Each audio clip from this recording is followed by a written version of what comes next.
Hi, I'm Sandhya and you're welcome to my New Age Yoga program. In this video, I'm going to share with you the principles of practicing asana. The first principle is that of rooting, and very important one. Rooting gives us stability or a firm establishment to our body. Maybe we are standing or sitting or sleeping on the back or on the prone. Rooting is very important. What supports rooting is the second principle, and that is body alignment. There are different kinds of body alignment. The first one is chin tuck.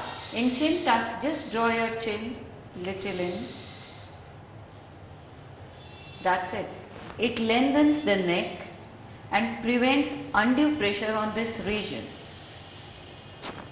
Keep your chin really soft. Don't press it into the body like this. A little soft, and that's sufficient. The next is tailbone tucking in. What you do is just tuck your tailbone inwards like this. That will straighten your back, help you in pelvic contraction, and also prevent undue pressure on the low back, which may get arched like this and cause trouble. The other important alignment is that of a shoulder stand. In shoulder stand, when you do like this, it is connecting you through the thoracic region to your abdominal contraction, and a very crucial alignment in all our asana practices. Shoulder stand also support the cervical region, so truly called as a shoulder stand because it holds the back, it holds the neck upright. And the other important alignment that we do is by keeping our toes apart like this. Particularly when we are in the sleeping positions and the legs are upwards in the leg hold kind of positions, if the toes are pointing little out through the inner thigh contraction, it again reaches to the pelvic floor region, and that will support the pelvic contraction, because initially it is really tough to contract the pelvic floor just by concentrating on it.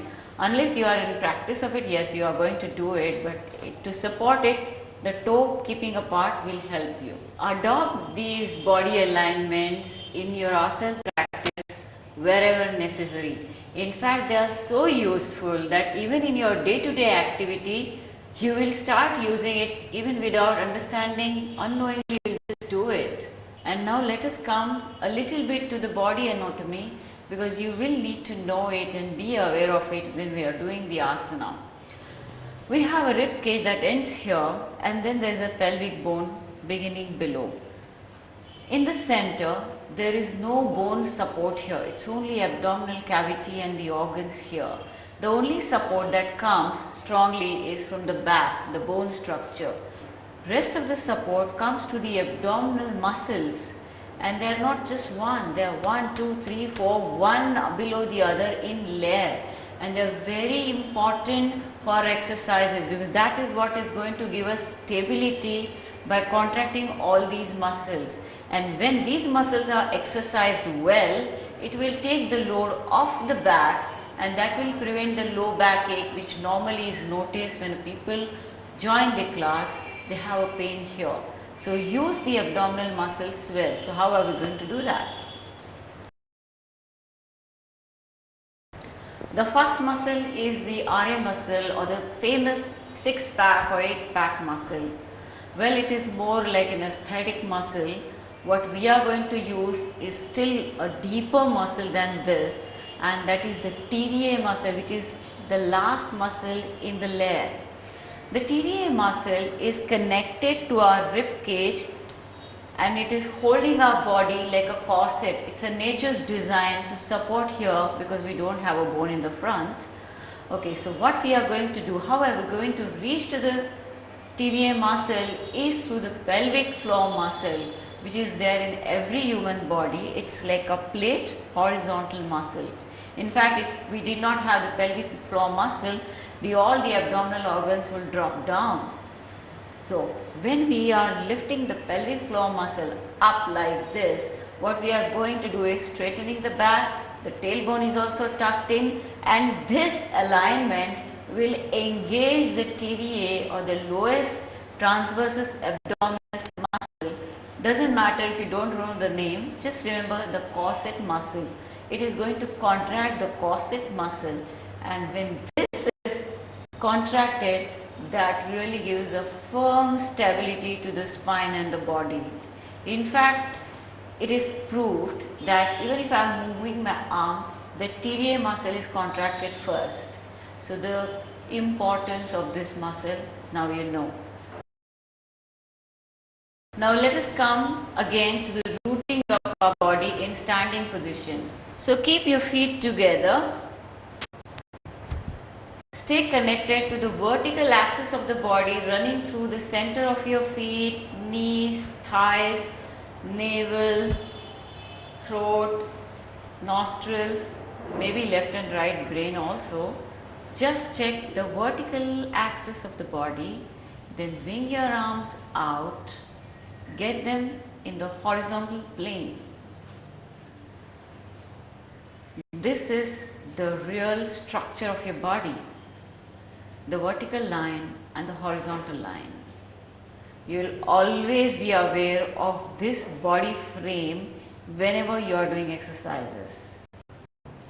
Supposing if you are doing a standing position where you have to bend sideways, don't lean forward like this, you are out of the horizontal plane. This is the vertical axis, this is the horizontal plane, and you will bend laterally in this plane as well. So understand the vertical and horizontal lines of the body and follow the exercise accordingly. We root our body even when we are sitting down. In the sitting asana postures, we root like this. Keep the feet flexed this way and sit tall. Get your spine vertical. If you are not able to get the spine vertical, maybe you need a cushion underneath, and it will give you an elevation, and that will straighten the back. And wing your arms out again. Connect to the horizontal and vertical frame of the body in this alignment now. So here if you have to twist in a vertical axis like this. Avoid bending forward, leaning forward and twisting. So that is why this axis is important. Again, when we are establishing like this, it naturally contracts the pelvic floor muscle, and which is so crucial in our every positions. So sitting this will establish the pelvic contraction. Even when you are doing crunches and you have to bend the knees, you know where the pelvic contraction is, and then you can proceed the asana. We need to stabilize our body even while sleeping. Just see how. You lie down keeping your feet vertically flexed upwards like this. When the feet are vertical, you will feel the contraction reaching to your calves, to your knee, to your thigh, reaching all the way up to the navel like this. If the feet is not flexed and it is dropped, can you notice the change? The leg is just relaxed, and when it is flexed, that gives a well connection all the way up to the navel. So this is the rooting that we need in sleeping positions. And here if you lift the leg up, now it's only the movement of the leg and the rest of the body is stable. But if the rooting is not established, then how the movement goes is like this. The leg is dropped, it is relaxed, and then you bring your leg up and there is a whole movement in the body and not a fine effective exercise. So that is why we root the body while we are sleeping as well. When we are sleeping on the back, and now when we sleep on the abdomen, the postures like Bhujangasana, Shalvasana, where we have to be on prone. At this point, when we are lifting our body upwards or the leg upwards, the rooting will help. See that you are vertically aligned in the vertical axis, and when you lift the leg up, avoid tilting on the other side of the body. So stay here in root and come up. So this is how we are establishing the root in the prone position as well. Now let us understand the third principle of New Age Yoga practices, and that is of control, coordination and concentration. In every asana that we do, we need to have a well coordinated, controlled and concentrated movement. Supposing you are bringing your knee into your chest like this. So here you may have established a good root, you may have established a nice shoulder stand, and now when you are bringing your knee up here, if that concentration is not here, you will probably deviate outside the body like this. Do not do this. So focus here, follow the definite path of the body and get it in like this. So this is crucial in every asana that we are doing. In asana, we also follow a proper way of breathing. The golden rule is whenever we are stretching the body up, vertical stretch, it's inhalation. Whenever we are twisting the body, exhalation. Whenever you are bending forward, again exhalation. And when we are going backwards, inhalation. So adopt whichever the body move is, accordingly breathe. There are some positions where we have to bend laterally. So in that case what we do is, inhaling, bring the arms up, say if we have to bring the arm up, and when we are bending laterally, we are dropping the body to the gravity. So maybe we have stress. So instead of inhaling now, as the gravity changes, drop and start exhaling. Inhale, anti-gravity. Exhale while bringing your arm down. So accordingly, whatever the pose is, the breathing will change. And now we come to the last principle, a very important one, and that is accuracy in the asana practice.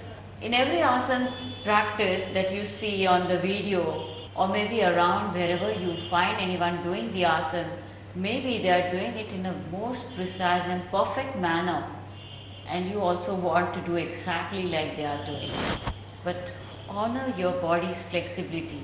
If your body flexibility does not allow you to reach to your toes, you don't force yourself and reach to your toes. Say for example, when we are bending forward like this, if your body is not allowing you to reach to your toe, it's okay. The accuracy will guide you to use the exact muscle that is used in the asana. So, suppose now my arm is up and now I am bending down. Just to reach my toe, if I get my hand down like this, maybe I am reaching my toe, but the exercise is not happening. The exercise is to work on my body. So where am I working on the body? Unless I am using my body. So how am I going to use it? So my arms are up here, and now while exhaling, establish the pelvic contraction, establish the root and go down, down, down. And now if I cannot go down further, this is okay, because by doing this I have established a fine stretch already. The workout has happened. But if I do this, the workout is defeated. The purpose of the asana is gone. So accuracy is what your body flexibility lets you do, not what somebody else is doing. So that's it. We are now ready with all the know-how as to how we are going to do the asana. So do it regularly in every asana practices and see your results as you practice along. Maybe you will have to watch the video over and over again till you get the concepts really right, and then do it.